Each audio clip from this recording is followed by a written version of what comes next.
Лекарите щяха да изключат животоподдържащите й апарати, но тогава се случи чудо. Сам Хеминг, 22 годишна завършила право, се прибирала вкъщи в дъждовен ден в Англия от работата си на непълен работен ден. Внезапно камион се блъснал в нея отзад, карайки я да загуби контрол над колата и да се блъсне в предпазната решетка. Сам била транспортирана с хеликоптер до болницата, където хирурзи я оперирали 6 часа, преди да я поставят в медикаментозно предизвикана кома. Тя получила опустошителни травми на главата, оставяйки мозъчната и смърт без надежда за възстановяване.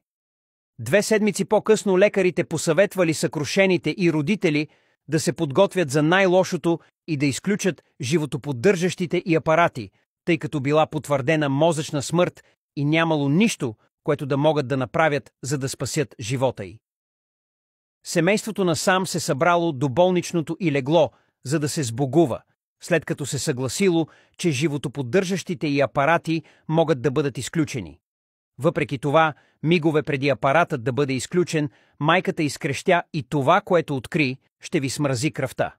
Напишете операция в коментарите, ако искате да видите продължението на историята. Не забравяйте да се абонирате и да харесате видеото,